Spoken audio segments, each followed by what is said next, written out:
Good morning সবাই। দাঁড়াও আমার আখিরও আগে চলছে সি বিচে। এটা সরকারি সাউন্ড সিস্টেমের সি বিচে চলছে। আজকে আমাদের বাড়ি ফেরার পালা। আসলে আসার সময় আমরা ভেবেছিলাম যে মেরিন ড্রাইভ হয়ে আসব, কিন্তু অজানা রাস্তা বলে আর দেরি হয়ে যাচ্ছিল বলে আমরা নর্মাল দীঘা বাইপাস হয়ে এসেছি। ফেরার সময় আমরা ফিরবো হচ্ছে মেরিন ড্রাইভ হয়ে। সকাল সকাল সুন্দর একটা পরিবেশ, কিন্তু দুঃখের বিষয় আজকেই এই পরিবেশটা ছেড়ে আমাদের বাড়ি চলে যেতে হবে। 11:15 বাজে। আমরা একটা সুন্দর দিন কাটিয়ে কলকাতার দিকে ফিরছি, কিন্তু কলকাতার দিকে ফিরতে গেলে এই হেরিয়া নাচিন্দা এখানটা খুব জ্যাম হয় এই সময়। এখন মাধ্যমিক পরীক্ষাও চলছে, আর এসবিএসটিসি বিভিন্ন বাস কলকাতা থেকে এই সময় ঢোকে। এটাকে অ্যাভয়েড করার জন্য আমরা মেরিন ড্রাইভে ধরে কলকাতার দিকে যাব। কিন্তু আগেও একবার চেষ্টা করেছিল মেরিন ড্রাইভে যাওয়ার, ইয়াসের জন্য ভেঙে গেছিলো। এখন ওটা আবার নতুনভাবে তৈরি হয়েছে। আর ওল্ড দীঘা কিন্তু বন্ধুরা, আমরা সাধারণত কলকাতা থেকে আসি, ভিড় এড়াতে থাকি নিউ দীঘা। ওল্ড দীঘার সমুদ্র সৈকত অসম্ভব সুন্দর সাজানো হয়েছে।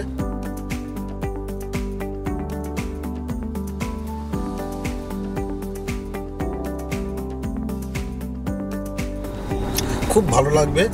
যারা রিলস এই ধরনের ফেসবুকে ছবি তুলতে ভালোবাসেন তাদের জন্য বিভিন্ন জায়গা হয়েছে। ওল্ড দীঘাতে আসতে পারেন, ভালো লাগবে।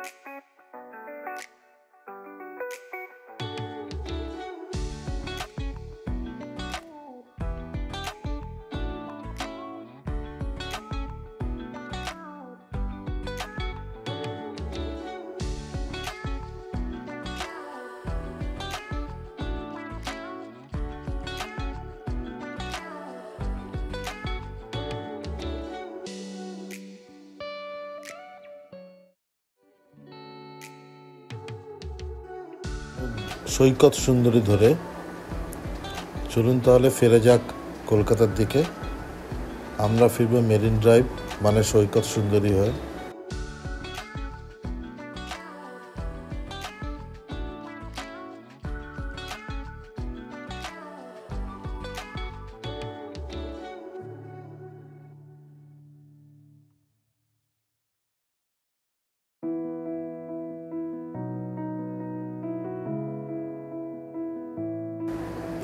এই ডান দিকের রাস্তাটা দিয়ে এগিয়ে গেলেই হচ্ছে সৈকত সুন্দরী। সৈকত সুন্দরী 26 কিলোমিটার জুড়ে 2015 সালের প্ল্যানিং। এটা আমাদের মাননীয় মুখ্যমন্ত্রী এই প্ল্যানিংটা করেছিলেন। বাস্তবায়িত হয়েছে, পুরো কাজটা হয়েছে 2022 সালে। মুখ্যমন্ত্রী আহ্বানও করেছিলেন মানুষকে যে মেরিন ড্রাইভ দিয়ে আসুন। গোটা প্রজেক্টটা হতে খরচা হয়েছিল প্রায় 173 কোটি টাকা। এটা দীঘা, শঙ্করপুর, তাজপুর, মন্দারমণি, জুনপুর এবং দীঘার দিক থেকে গেলে ন্যায়কালী মন্দিরকেও জুড়েছে। এখানে আপনার 3খানা ব্রিজ আছে। 3খানা ব্রিজ করতেই প্রায় 163 কোটি টাকার খরচা হয়ে গেছে।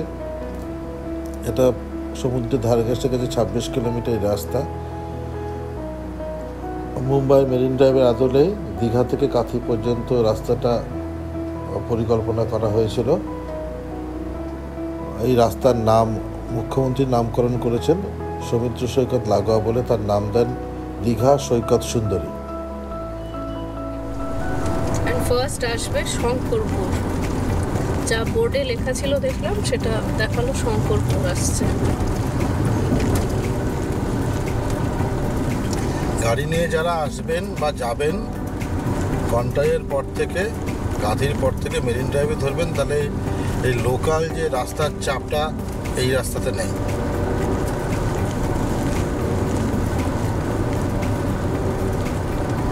কিলোমিটারে হয়তো গুগলে এটা একটু বেশি দেখায়, কিন্তু গাড়ি স্পিডে চালানো যায়।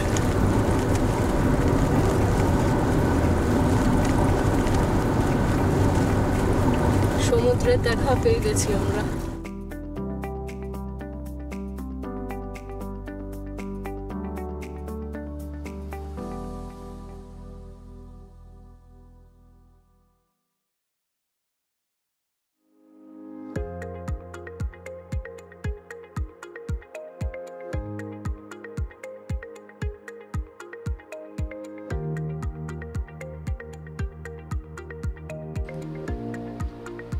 আমরা টি ব্রেকের জন্য একটু দাঁড়ালাম। জায়গাটা দেখতে অসম্ভব সুন্দর লাগলো। দূরে দেখবেন দেখা যাচ্ছে, ওই দূরে দেখা যাচ্ছে মাছ ধরার নৌকা। এখানে আসলে চম্পা নদী সাগরে এসে মিশেছে। এটা চম্পা নদী এবং সাগরের মোহনা। একটু টি ব্রেক নিয়ে নিই, তারপরে আবার এগিয়ে যাব আমরা।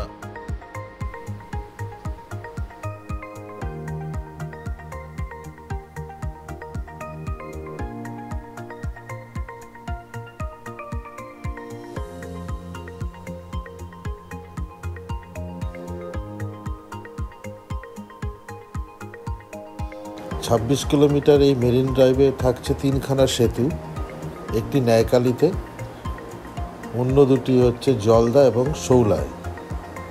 মানে 163 কোটি টাকা খরচা হয়েছে শুধু ব্রিজগুলো, কত বিরাট লম্বা লম্বা ব্রিজ করতে খরচা হয়েছিল।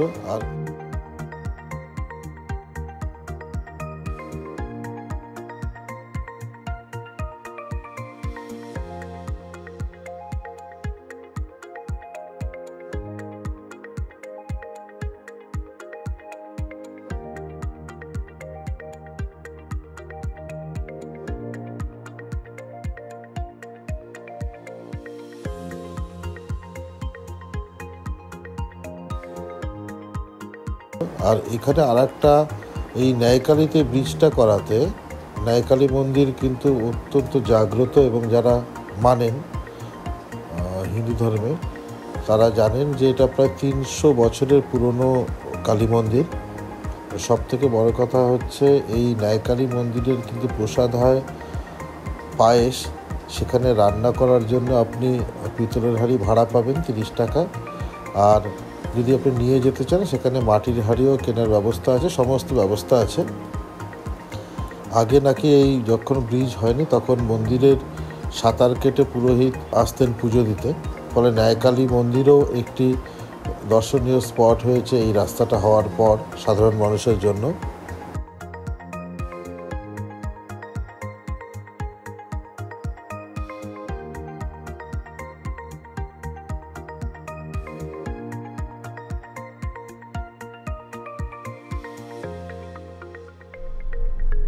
আমরা তাজপুর ঢুকে গেলাম। তাজপুর সি বিচ ডান দিক দিয়ে চলে যাচ্ছে।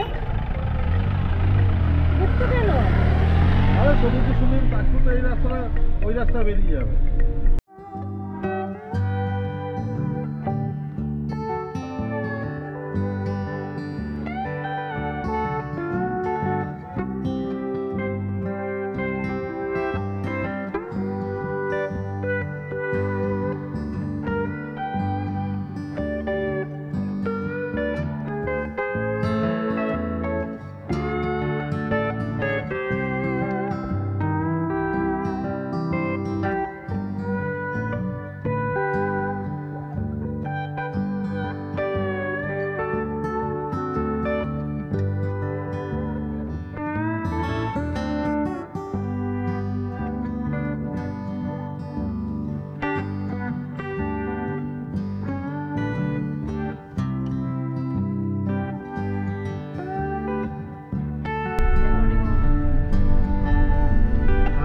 মেরিন ড্রাইভটা কিন্তু মোটেও ভালো না, এখানে রাস্তা তৈরির কাজ চলছে। তাজপুরের পর থেকে রাস্তাটা পুরোটাই তৈরি হচ্ছে, তো এখন না আসাই ভালো এই রাস্তা জুড়ে। আর আসলেও যদি যেতে হয় তাহলে মেন রাস্তা দিয়ে এসে শঙ্করপুর দিয়ে ঢুকবে তো সেইটুকুনি মেনটেন দেবে। এই রাস্তা খুব খারাপ আর তৈরি হচ্ছে, খারাপ মানে তৈরি হচ্ছে।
আমরা মন্দারমণি ঢুকে গেছি। সৈকত সুন্দরী পথ ধরে আমরা মন্দারমণি।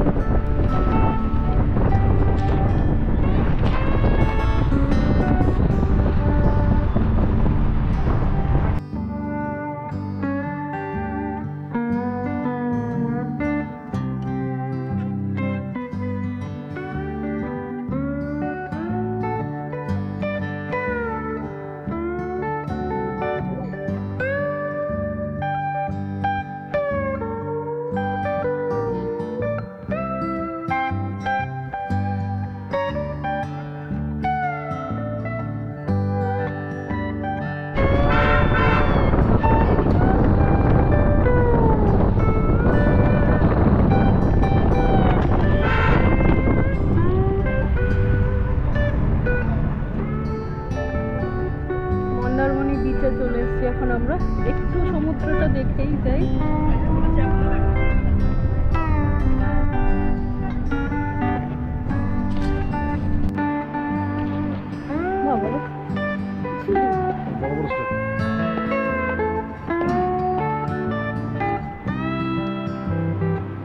এখানে নামা যাবে। সমুদ্র সুন্দরী ধরে আমরা এলাম মন্দারমণি।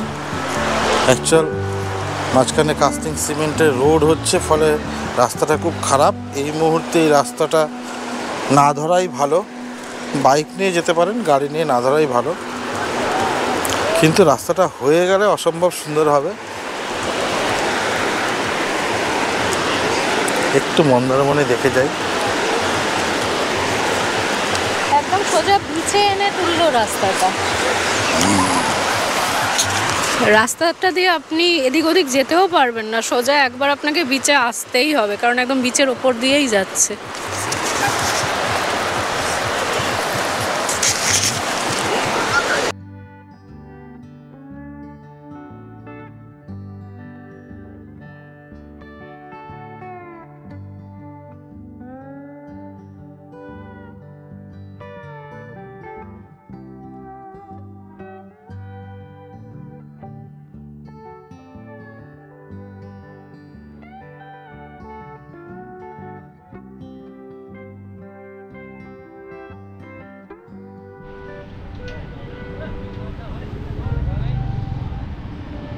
ওকে, যাবো।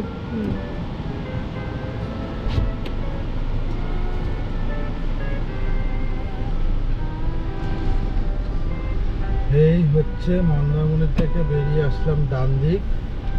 ডান দিক তো ভাই আছে বাইক, ডান দিক সৈকত সুন্দরী। এই সৈকত সুন্দরী মন্দারমণি থেকে ডাইরেক্ট এটা কাঁথি চলে যাচ্ছে।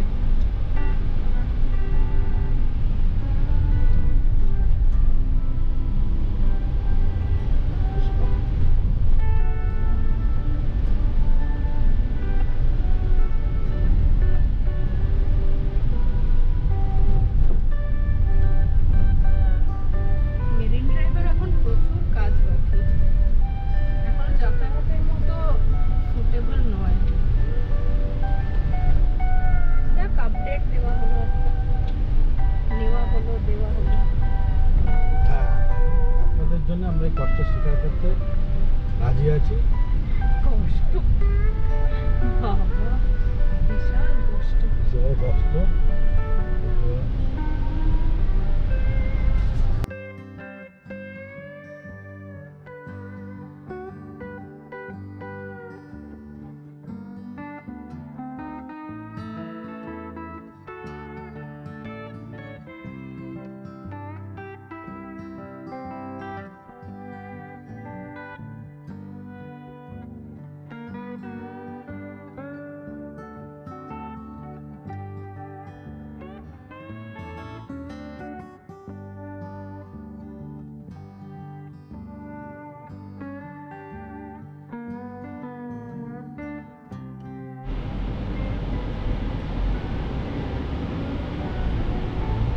কোনটাই 9.6, পেটুয়া ঘাট 22, বাকি ফুট কত দেখালো? Okay, আমরা এবার বাকি ফুট বেরাবো।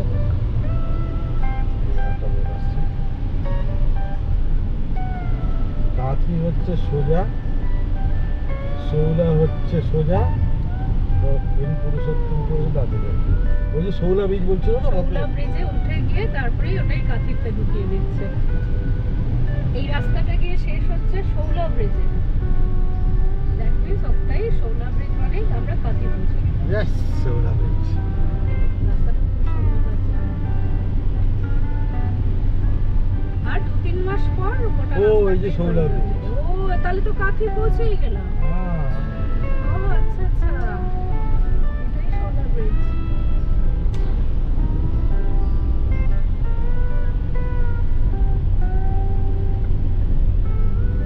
তার মানে মেরিন ড্রাইভও শেষ হয়ে গেল। চাইছিলাম গঙ্গা থেকে একবার ডিরেক্ট আছে। ও এখানেও জলের কিছু একটা ব্যাপার আছে, যে এত নৌকা। ও মা, তো কাঁথি আমরা যখন দিয়ে যেতাম তখন নর্মাল রাস্তায় যখন যেতাম তখন তো এগুলো পড়তো। না, হ্যাঁ হ্যাঁ অবশ্যই।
সেকেন্ড ব্রেক হাকোলা, মানে ঠিক কোলাঘাটের আগে হাকোলা, হাকোলাতে হচ্ছে সিঁড়ি বেঙ্গল। এটা আমাদের সেকেন্ড ব্রেক এন্ড লাস্ট ব্রেকও। এবার সোজা বাড়ি। এই টি ব্রেক নিয়ে একটু এনার্জি গেইন করে সোজা বাড়ি ঢুকবো। আর কোথাও দাঁড়ানো নেই, নামা নেই।